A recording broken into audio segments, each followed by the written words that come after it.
is a principle that goes back to the days of George Washington, and it's a principle that's been invoked in this matter, in this sham committee, so-called committee investigating the events of January 6th.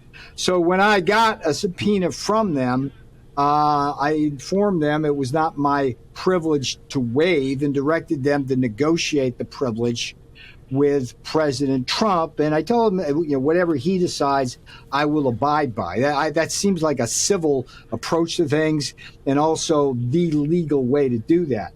What has happened instead is that this committee would move forward and hold me in contempt, a charge which has a 1 year prison time per count. It's 2 counts against me. That's 2 years plus, in one interpretation, $100,000 in fines. I filed a civil suit last Monday, Mark, challenging that action, asking them to enjoin the committee and the Justice Department from pursuing this matter until we could adjudicate what are really important constitutional issues. I sent a letter to the Justice Department seeking a modus vivendi. I asked them to call my attorney. I talked to the FBI agent, Walter Giordano, who had knocked down my door the earlier week, banging it on it to give me a subpoena, and said, Walter, just call me, whatever you need, I'll do it.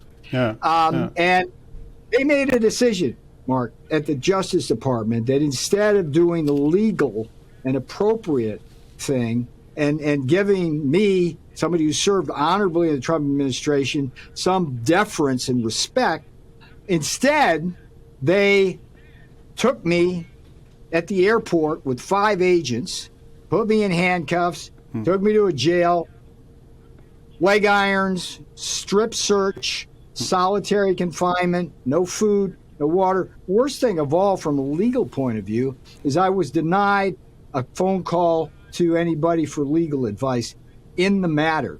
And the funny, but I know you're into humor. I mean, the funny part of this is I literally have 50 yards across the street from the FBI.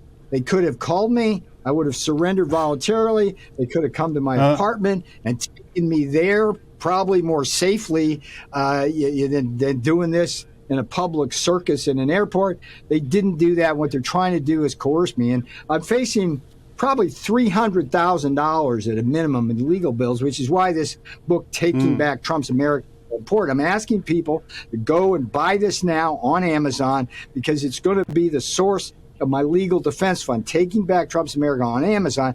And this is where things stand. All I'm doing is standing up for my commander-in-chief, for the Constitution here in America. And your initial take on this was absolutely right. We have descended into a partisan jungle and reached a new low where our democracy in this age of lockdowns and forced jabs is looking increasingly like Stalinist Russia and Mao's and Xi Jinping's China. And, here I stand. I mean, look, I guess I'm a desperado, kind of dangerous kind of guy. We're standing up for the truth and the Constitution.